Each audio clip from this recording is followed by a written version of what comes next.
సంబంధించి ఇక్కడనే ఫౌండేషన్ వేసుకున్నాం. నేను జిల్లా కలెక్టర్ గారికి కోరుతా ఉన్నా, అది త్రాగునీరు అత్యంత సమస్యత. ఈ సీజన్ దాన్ని చేస్తే కూడా పనికి పెడతాం.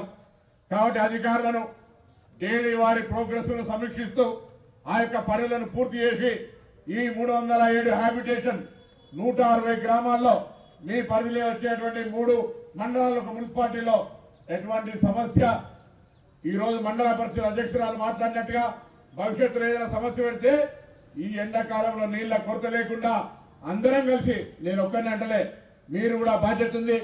రాజకీయాలు లేవని ఇప్పుడే చెప్పినట్టుగా సమస్య అందరిది. మీరు మండల పరిషత్గా మీ బాధ్యత, ఎమ్మెల్యేగా నా బాధ్యత. మొత్తానికి ప్రజలకు ఎక్కడ కూడా తాగునీటి సమస్య లేకుండా చూడాల్సినటువంటి అవసరం మన మీద ఉంది. ఆ బాధ్యతను నేను గౌరవ జిల్లా కలెక్టర్ గారిని చూస్తానని సందర్భంగా అందుకు తగ్గ నిధులను ఇంకా కూడా నా దగ్గర ఇంకా కొన్ని పైసలు ఉన్నాయి ఎస్టీఎఫ్ కింది. వాటిని మీరు ఒకవేళ కోడ్ వచ్చినా వాటిని వినియోగించుకోండి. తర్వాత ప్రొసీడింగ్ ఇచ్చే బాధ్యత మీదే. లెటర్ మీద సంతకం పెట్టారు, ప్లాంట్ గారికి సంతకం కూడా ఇస్తానని మాట మనం చెప్తారు. నాకల్లా కావాల్సింది ఒకటే, హుస్నాబాద్ నియోజకవర్గం ఎక్కడ కూడా త్రాగునీటి సమస్య రావద్దు. రెండవది, నేను విద్యార్థి నాయకుడిని. విద్యార్థులకు సంబంధించి ఇవ్వాలని చెప్పినప్పుడే కలెక్టర్ గారు నేను పొద్దుగాల ఇక్కడ సమయం మా అంకుల్ వెంకటి పొద్దున 8 గంటలకే అన్నాడు, అక్కడ ఈవో కిషోర్ రావు 8 గంటలకే అన్నాడు. రాత్రి నిన్న మహిళా శక్తి సదస్సు చూసుకొని రాత్రి భోజనం చేసి బయలుదేరితే 2 గంటలకు హుస్నాబాద్ వచ్చి 8 గంటలకు మళ్ళీ రెడీ అయ్యి ఏమైంటే 10 గంటలకు అంటారు. అంతలో ఏం చేయాలని పోయి డిగ్రీ కాలేజీకి పక్కన ఎస్టీ హాస్టల్ పోయినా కలెక్టర్ గారికి చెప్పినాం, ఇద్దరంగా చూసినాం, ప్రిన్సిపాల్ పిలిచినాం. ఆ స్టాఫ్ గారికి కూడా దూరం అవుతుంది, లైట్లు లేవంటే లైట్లు పెట్టి ఇస్తున్నాం. డిగ్రీ కాలేజీ రేపటి నుంచి అక్కడ క్లాసులు స్టార్ట్ కావాలని చెప్పినాం. ఇయ్యాలనే బిల్డింగ్ కట్టుకొని ఖరాబ్ అవుతుంటే వాళ్ళ సౌకర్యం కొరకు ఇక్కడనే ఉండే ప్రయత్నం జరుగుతుంది. దాన్ని ఇమీడియట్ గా షిఫ్ట్ చేయాలని చెప్పిన అట్లా పనులకు సంబంధించి తప్పకుండా స్పందిస్తాం, దాన్ని అమలు చేస్తాం. ఎక్కడ కూడా సమయం వృధా కాకుండా మీ అందరూ కూడా ఏం సూచన చేసినా దాన్ని అమలు చేసే విధంగా తీసుకుపోతామనే మాట సందర్భంగా అమలు చేస్తాం. ప్రభుత్వం వచ్చిన మీరు చూసి 90 రోజులే. 90 రోజులు కాకముందే మొట్టమొదటిగా నా శాఖ ఆర్టీసీ 48 గంటలనే మహిళలందరూ కూడా, అక్క చెల్లెలందరూ కూడా ఆర్టీసీ బస్సు ఫ్రీ ఒక్కరోళ్ళు ఎక్కడ వాళ్ళు అంటే చేయాలంటే బస్సు ఎక్కడ వాళ్ళు ఆ నోటి వెంటనే మేము ప్రకటించినాం.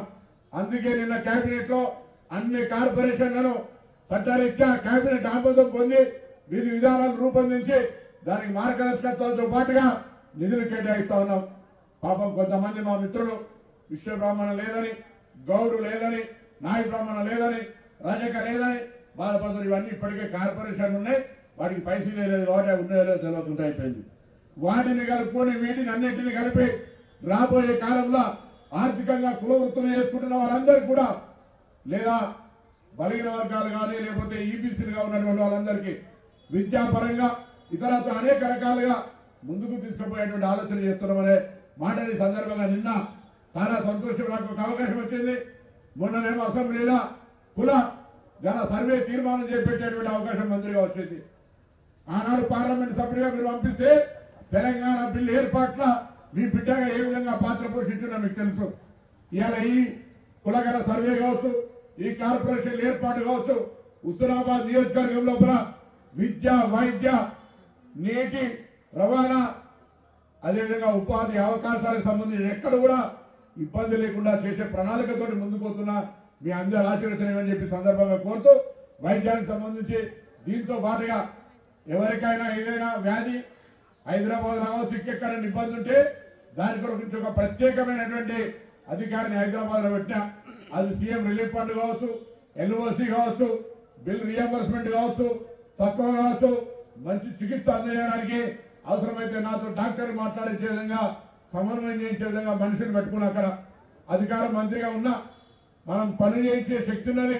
భగవంతుడు అవకాశం ఇచ్చింది కాబట్టి హుస్నాబాద్ నియోజకవర్గంలో ఎవరికైనా ఆరోగ్యపరంగా ఇబ్బంది ఉంటే మీ బిడ్డగా నేను హైదరాబాద్ లో ఉన్నా, కరీంనగర్ లో ఉన్నా, హన్మకొండలో ఉన్నా, సిద్దిపేటలో మా ప్రతినిధి మరొక ఎమ్మెల్యే లాగా ఈ 4 మండలాలకు ప్రాతినిధ్యం వహించాల్సినటువంటి కలెక్టర్ గారు ఉన్నారు.